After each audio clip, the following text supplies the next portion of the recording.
ಆಡಳಿತದಿಂದ ಜರುಗುವ ಸಭೆಗಳು, ಉತ್ಸವಗಳು ಕಾಟಾಚಾರಕ್ಕೆ ಜರುಗಿಸಬಾರದು. ತುಂಬಾ ಅರ್ಥಪೂರ್ಣವಾಗಿ ಶಿಷ್ಟಾಚಾರದಿಂದ ಜರುಗಿಸಬೇಕೆಂದು ಮತ್ತು ಸಭೆಗಳಿಗೆ, ಉತ್ಸವಗಳಿಗೆ ಗೈರಾದ ಇಲಾಖೆಗಳ ಅಧಿಕಾರಿಗಳ ವಿರುದ್ಧ ಶಿಸ್ತು ಕ್ರಮ ಜರುಗಿಸಬೇಕೆಂದು ಸಂಘಟನೆಗಳು ತಾಲೂಕಾ ಆಡಳಿತಕ್ಕೆ ಆಗ್ರಹಿಸಿವೆ.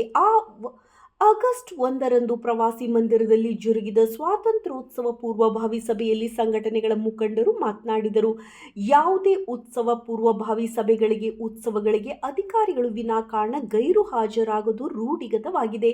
ತಾಲೂಕಾ ಆಡಳಿತ ನೇರ ಹೊಣೆ ಹೊರಬೇಕಾಗಿದೆ. ಗೈರಾಗುವ ಅಧಿಕಾರಿಗಳ, ಸಿಬ್ಬಂದಿಯವರ ವಿರುದ್ಧ ಕಾನೂನು ರೀತ್ಯ ಕಠಿಣ ಶಿಸ್ತು ಕ್ರಮ ಜರುಗಿಸಬೇಕೆಂದು ಸಂಘಟನೆಗಳ ಪದಾಧಿಕಾರಿಗಳು ತಹಶೀಲ್ದಾರರಿಗೆ ಆಗ್ರಹಿಸಿದರು. ಸಭೆಗಳು, ಆಚರಣೆಗಳು, ಉತ್ಸವಗಳ ಸಂದರ್ಭದಲ್ಲಿ ಶಿಷ್ಟಾಚಾರ ಗಾಳಿಗೆ ತೂರಲಾಗುತ್ತಿದೆ. ಸಭೆಯ ವೇದಿಕೆಯಲ್ಲಿ ಜನಪ್ರತಿನಿಧಿಗಳು, ಉನ್ನತ ಅಧಿಕಾರಿಗಳು, ಗಣ್ಯರು ಹೊರತುಪಡಿಸಿ ಅಯೋಗ್ಯರಿಗೆ ಮಣೆ ಹಾಕಬಾರದು. ವೇದಿಕೆಯ ಘನತೆ, ಗಾಂಭೀರ್ಯತೆ, ಘನತೆಗೆ ಧಕ್ಕೆ ತರುವಂತಾಗಬಾರದು. ಉತ್ಸವಗಳು ಮಕ್ಕಳಿಗೆ ಹಬ್ಬದ ಅನುಭವ ನೀಡುವಂತಾಗಬೇಕಾಗಿದೆ. ಉತ್ಸವ ಕಾರ್ಯಕ್ರಮಗಳಲ್ಲಿ ಮಕ್ಕಳಿಗೆ ಮೊದಲ ಪ್ರಾಶಸ್ತ್ಯ ನೀಡಬೇಕಿದೆ. ಅಗತ್ಯ ಮೂಲ ಸೌಕರ್ಯಗಳನ್ನು ಸಮರ್ಪಕವಾಗಿ ಸಂಬಂಧಿಸಿದ ಇಲಾಖೆಗಳು ಒದಗಿಸಬೇಕಿದೆ. ಧ್ವಜಾರೋಹಣ ಸಂದರ್ಭದಲ್ಲಿ ವೇದಿಕೆಯಲ್ಲಿ ಶಿಷ್ಟಾಚಾರಗಳನ್ನು, ನಿಯಮಗಳನ್ನು ಪಾಲಿಸುವುದು ಕಡ್ಡಾಯವಾಗಬೇಕಾಗಿದೆ ಎಂದು ಸಂಘಟನೆಯ ಮುಖಂಡರು ಒತ್ತಾಯಿಸಿದರು. ಸಭೆಗಳು, ಉತ್ಸವ ಆಚರಣೆಗಳ ಸಂದರ್ಭದಲ್ಲಿ ಎಲ್ಲ ಇಲಾಖೆಗಳ ಅಧಿಕಾರಿಗಳು, ಸಿಬ್ಬಂದಿಯವರ ಹಾಜರಾತಿ ಕಡ್ಡಾಯಗೊಳಿಸಿ ಕಾನೂನು ರೀತ್ಯ ಕ್ರಮ ಜರುಗಿಸಬೇಕೆಂದು ಹೋರಾಟಗಾರರು ತಹಶೀಲ್ದಾರರಿಗೆ ಆಗ್ರಹಿಸಿದರು. ತಹಶೀಲ್ದಾರರಾದ ವಿ.ಕೆ. ನೇತ್ರಾವತಿಯವರ ಅಧ್ಯಕ್ಷತೆಯಲ್ಲಿ ಸಭೆ ನಡೆಯಿತು. ನೌಕರರ ಸಂಘದ ಅಧ್ಯಕ್ಷ ವೆಂಕಟೇಶ್, ತಾಲೂಕು ಪಂಚಾಯಿತಿ ಅಧಿಕಾರಿ T. Narasappa, BEO Mailesh, Bevur, PSI C. Prakash ಇದ್ದರು. ಕನ್ನಡ ಪರ ಸಂಘಟನೆಗಳು, ರೈತರ ಪರ, ಮಹಿಳಾ ಪರ, ದಲಿತ ಪರ, ಕಾರ್ಮಿಕರ ಪರ ಸಂಘಟನೆಗಳು ಸೇರಿದಂತೆ ವಿವಿಧ ಪ್ರಗತಿಪರ ಸಂಘಟನೆಗಳ ಪದಾಧಿಕಾರಿಗಳು, ಸದಸ್ಯರು ಉಪಸ್ಥಿತರಿದ್ದರು. ವಿವಿಧ ಇಲಾಖೆಗಳ ಅಧಿಕಾರಿಗಳು, ಸಿಬ್ಬಂದಿಯವರು ಹಾಜರಿದ್ದರು. ವರದಿ ವಿಜಿ ರುಷ್ಪೇಂದ್ರ, ಕೂಡ್ಲಿಗಿ.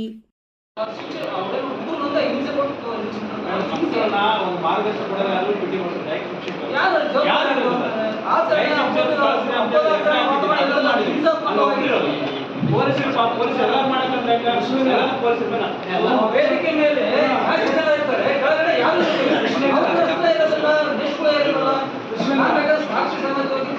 ಚೆಕ್ ಮಾಡ್ಕೊಳ್ತೇನೆ. ಕೃಷ್ಣಣ್ಣ ಬೆಳಗ್ಗೆ 7 ಗಂಟೆಗೆ ಬರ್ತಾ ಇದ್ದಂತ, ಬೆಳಗ್ಗೆ 7 ಗಂಟೆಗಿಂತ ಸನ್ಮಾನ ಮಾಡಿದಂಥ ಮಕ್ಕಳಲ್ಲಿ ಸಂಘಾಸ್ತ ಮಕ್ಕಳು ತೊಂದರೆ ಮಾಡ್ತಾರೆ. ಅಲ್ಲಿ ಮೂಲಭೂತ ಸೌಕರ್ಯಗಳಿಲ್ಲ, ಶೌಚಾಲಯ ಇಲ್ಲ. ಅಲ್ಲಿ ಮಕ್ಕಳು ಭಾರತ ಶೌಚಾಲಯ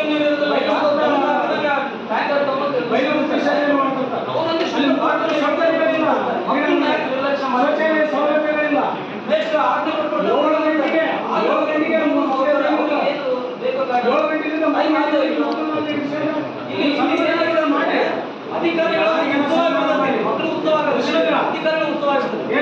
ಯಾರಿಗೇನು ಸನ್ಮಾನ ಮಾಡಿ, ಯಾರಿಗೇನು ಬಿಡ್ತಾರೆ ಮಕ್ಕಳು ಅಂತ ಟೈಮಿಗೆ ಅಂತ ಅಷ್ಟೇ.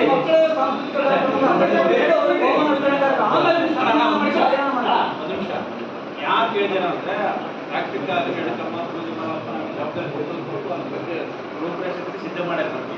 ಹಂಗಾಗಿ ಒಂದು ತಾಸು ಆದ ತಕ್ಷಣ ಮಕ್ಕಳಿಗೆ ಆಸ್ಪತ್ರೆ ಹೋಗ್ಬಿಡ್ತಾರೆ. ಈಗ ಗೊತ್ತಾಯ್ತಾ ನಿಮಗೆ? ಒಂದು ತಾಸು ಆಗ್ಬಿಟ್ರೆ ಈ ಟೈಮ್ ಹಾಕೊಂಡು ಇನ್ಯಾವ ಮಾಡ್ತಾರೆ ಅಂತಲ್ಲ, ಮಕ್ಕಳು ಮಕ್ಕಳು ಹಸು ಇರ್ತಾರೆ. ಬೆಳಿಗ್ಗೆ ಬೇಕು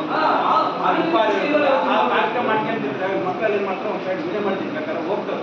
ಮತ್ತೆ ಮನೆಗೆ ಹೋಗಿ ಊಟ ಮಾಡಿದ್ರೆ ಆಗಿರೋ ಕಾರ್ಯಕ್ರಮ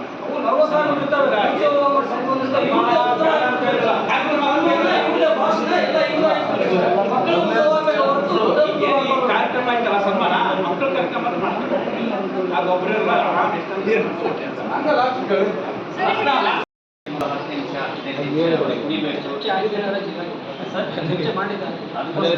ದೇಶಭಕ್ತಿ ಗೀತೆ ಅಥವಾ ಜನಪದ ಗೀತೆನ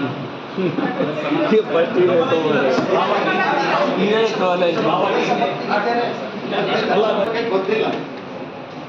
90% ಜನರಿಗೆ ಏನಪ್ಪ ಎಲ್ಲಿ ಕೊಟ್ಟಿರ ಅಂದ್ರೆ ಏನೋ ಬಾವುಟ ಚಾಲಿಕರು, ಏನೋ ಹುಡುಗರು ಜಾಸ್ತಿ ಚಾಲಿಕರು.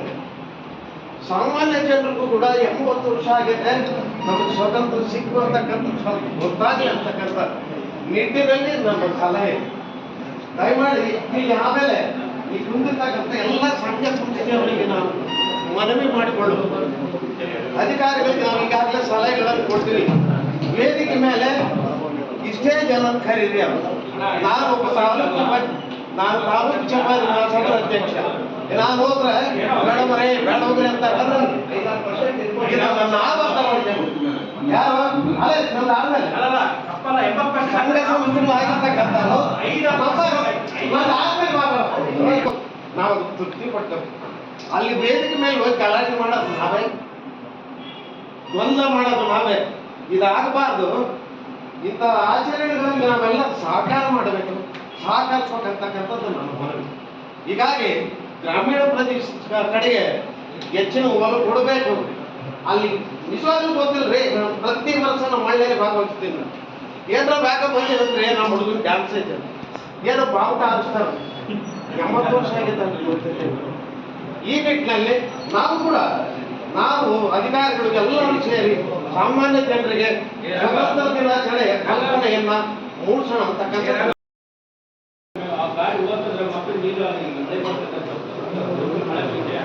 ನೀರೆಲ್ಲ ಸಿಗ್ಬೋದು. ಕಡೆ ಯಾರು ಬ್ಯಾಂಕರ್ ನಾನು ನಿಂತಿದ್ದೀನಿ, ಕಾಲಿ ತರಿಪಿ ಟ್ರಾಫಿಕ್ ಹಿಂಗೆ ಒಂದು ಕಟ್ಟಿದಾಗ ಅಂತ ಡೈರೆಕ್ಟ್ ಕೊಟ್ಟು ತರಿಪಿ ಇದು ಗೊತ್ತಿದೆ ಸರ್. ಟ್ರಾಫಿಕ್ ಆಗ್ಬಿಟ್ಟು ನಾನು ಗಲಾಟೆ ಮಾಡಿ ಜಗಳ ಮಾಡಿ ತರಿಪಿ ಲಾಸ್ಟ್ 4 ವರ್ಷ ಆಮೇಲೆ ಬರೆಸ್ತಾರೆ ಸರ್. ಒಬ್ಬರು ಸಿಬ್ಬಂದಿ ನೇಮಕ ಮಾಡ್ಬಿಡಿ ಸರ್. ಅದು ಇದಕ್ಕೂ ನೇಮಕ ಮಾಡ್ತೀವಿ.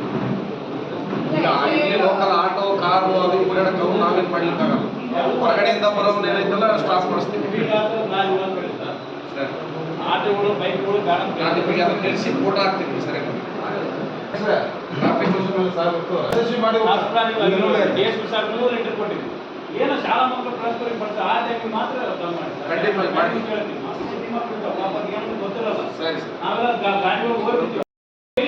ಅದನ್ನು ಆಲೋಚನೆ ಮಾಡಿ, ಸನ್ಮಾನ ಮಾಡಿ, ಏನೇನೋ ಮಾಡಿ.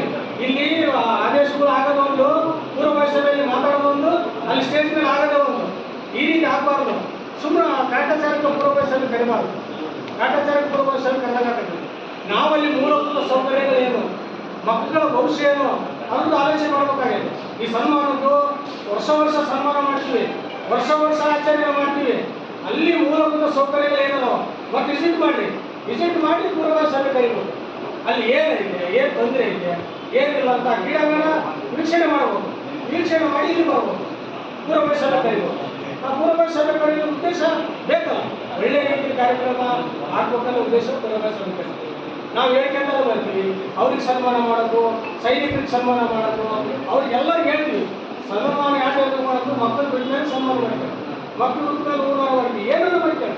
ಮೊದಲು ಮಕ್ಕಳನ್ನ ಕಳ್ಸೋದು ಕಲೀರಿ, ಆಮೇಲೆ ಸನ್ಮಾನ ಮಾಡಿ ಏನಾದ್ರು ಮಾಡಿ. 7 ಗಂಟೆಗೆ ಎದ್ದು ಹೋಗಿರ್ತಾರೆ ಮಕ್ಕಳು.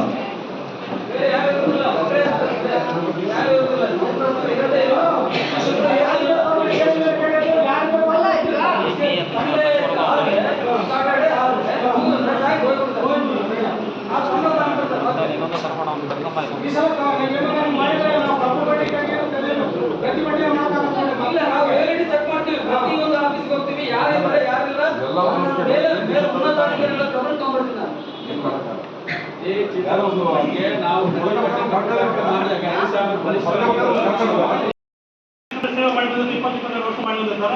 ಅವಾಗ ಗಮನ ಆಗಿಲ್ಲ. ಕನಿಷ್ಠ ಒಬ್ಬರಿಗೆ ಅಂತ ಹೇಳಿದ್ರಿ, ಕನಿಷ್ಠ ಒಂದು 120 ಜನ, ಒಂದು 40 ಜನ ತಟ್ಟೋಡಲ್ಲ ನಮ್ಮ ತಾಲೂಕು. ಕನಿಷ್ಠ 4 ಜನಕ್ಕನ್ನ ಮಾಡಿ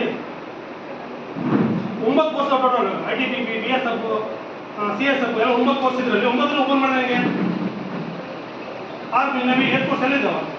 ದಯಮಾಡಿ ಅದನ್ನ ಎಲ್ಲ ಗಮನ ತರಬೇಕು. ಸೈನಿಕರ ಬಗ್ಗೆ ಗಮನ ಕೊಟ್ಟು ದೇಶಕ್ಕೋಸ್ಕರ ಸೇವೆ ಪಟ್ಟು ಬಂದಿರ್ತಾರೆ. ಫಾರ್ ಎಕ್ಸಾಂಪಲ್ ಅಲ್ಲೇ ಇದು ನಮ್ಮ ಅವರಿದು ಉಡೋಣ ಹತ್ರ ಕುಮಾರಸ್ವಾಮಿ ಅಂತ ಡೆತ್ ಆಗಿದ್ದಾರೆ ಅಲ್ಲೇ ID ಬ್ಲಾಸ್ಟಲ್ಲಿ. ಅವ್ರ ಅಜ್ಜಿ ಅವ್ರ ತಾಯಿ ಭಾಳ ವಯಸ್ಸಾಗಿಬಿಟ್ಟಿದೆ ಅವರಿಗೆ. ಅವ್ರಿಗೆ ಇವರಿಗೆ ಯಾವುದೂ ಸಿಕ್ಕಿಲ್ಲ ಗೌರ್ಮೆಂಟಿಂದ. ಆ ಸಾಗರಟ್ಟಿ ಗೊತ್ತಿರ್ಬೇಕು ಆಲ್ಮೋಸ್ಟ್.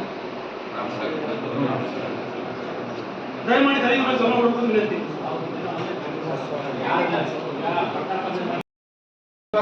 ಒಳ್ಳೆ ಸಲಹೆ ಕೊಡ್ತಾರೆ ನಮ್ಮ ಹಿರಿಯರು. ಖಂಡಿತ ಒಳ್ಳೆ ಸಲಹೆ ಕೊಟ್ಟಿದ್ದಾರೆ. ಜಿಂಗಲ್ಸ್ ಇದಾವ ಅವ್ನ ಅಪ್ಲೈ ಮಾಡ್ತಾರೆ. ಟೌನಲ್ಲೂ ಮಾಡಿ ಟೌನಲ್ಲಿ ಕೂಡ ಆಗ್ತದೆ, ಎಲ್ಲ ವಾರ್ಡಲ್ಲಿ ಆಗ್ತದೆ.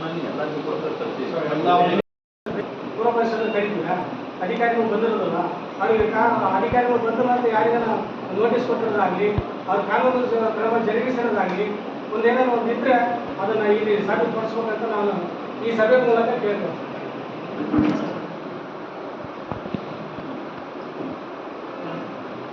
79ನೇ ಸ್ವಾತಂತ್ರ್ಯ ದಿನಾಚರಣೆ ಯಶಸ್ವಿ ಆಚರಣೆಗೆ ಯಾವ ಲೋಪವಾಗದ